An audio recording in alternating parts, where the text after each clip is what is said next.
here. Close to the mic. Straight.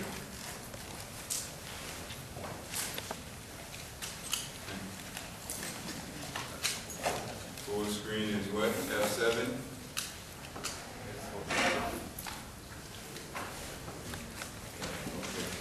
F11. You want a full screen? F11. F11. Yeah. Guess we all know the images anyway. How's everybody doing? Fine. Good. I'm pleased to be here. I want to thank you for your presence and attentiveness.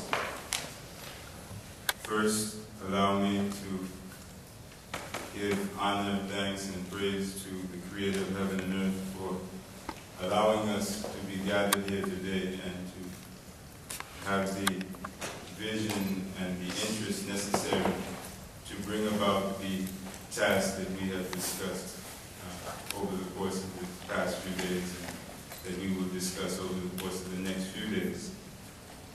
I am thankful to Ula and her team certainly for the invitation to be here and to participate and to contribute.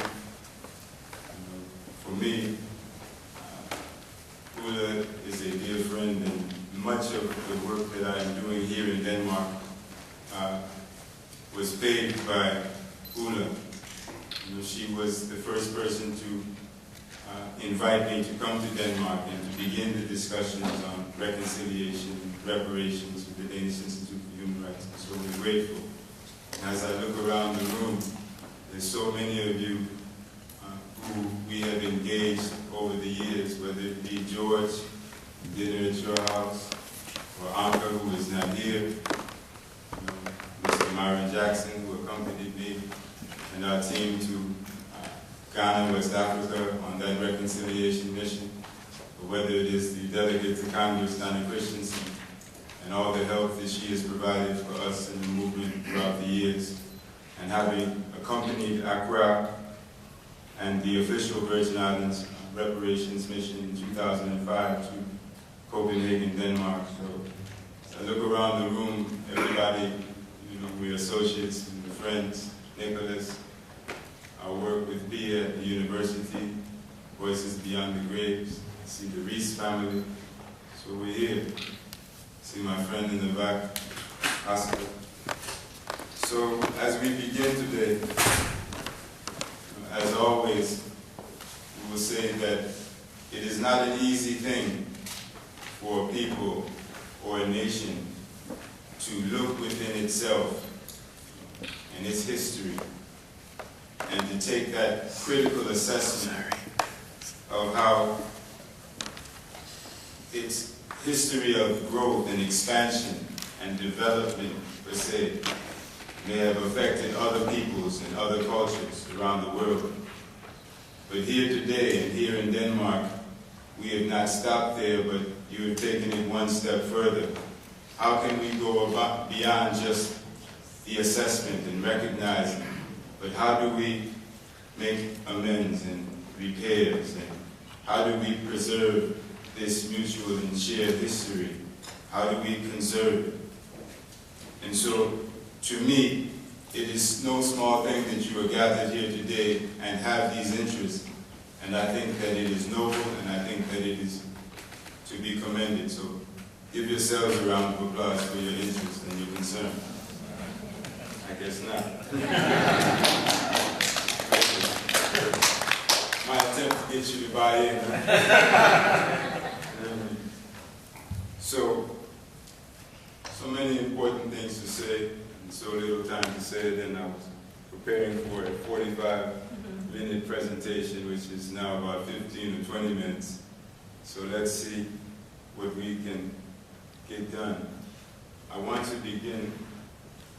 Sorry, let me grab my mechanism, because I have to take the picture of it.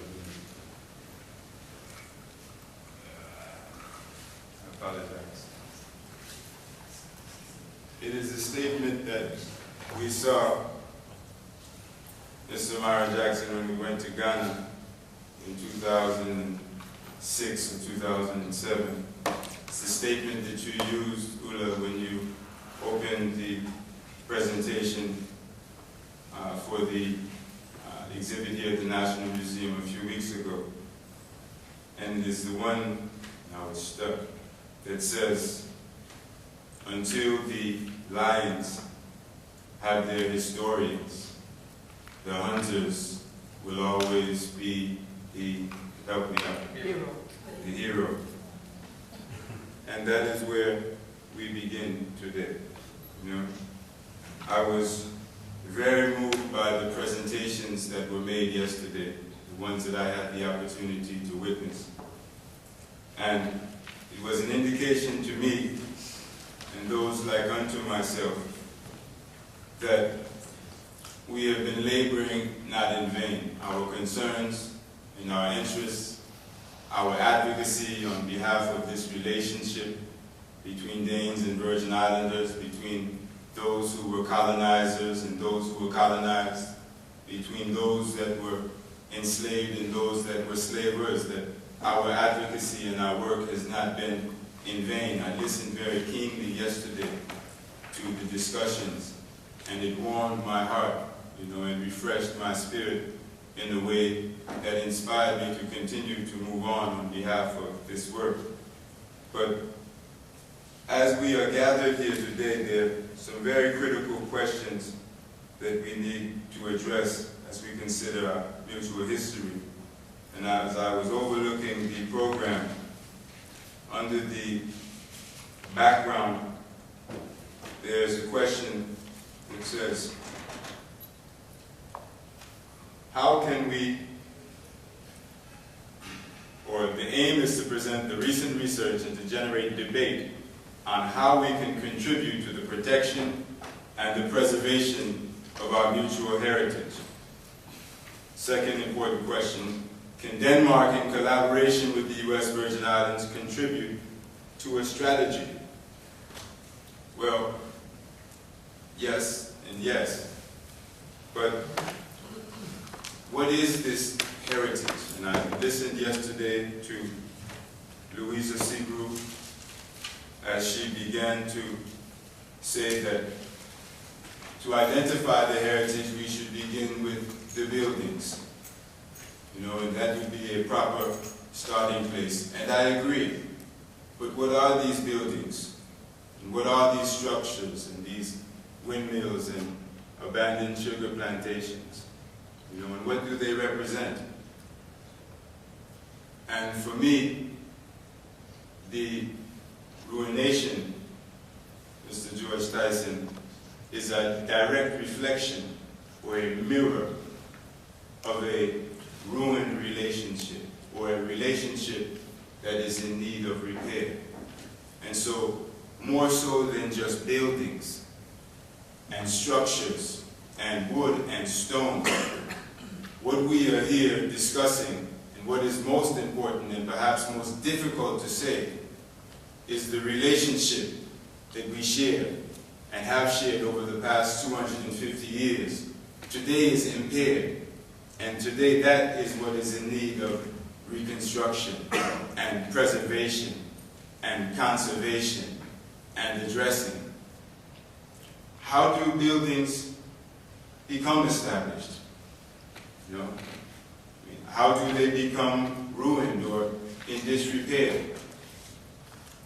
And if we move to protect and conserve and preserve this built and shared and mutual heritage without addressing the, the intangible heritage or the people-to-people relationship, then we will be here and our children and grandchildren will be here again in 100 years from now trying to figure out again how we will restore and reconstruct and preserve the built heritage once again. It is the relationship to me and those like unto me who have been advocating on this behalf that is most important.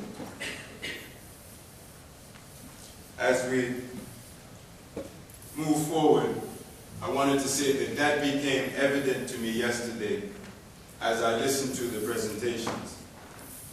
I heard George Tyson draw the contrast between peasantry and serfdom here in Denmark and chattel slavery in the Danish West Indies.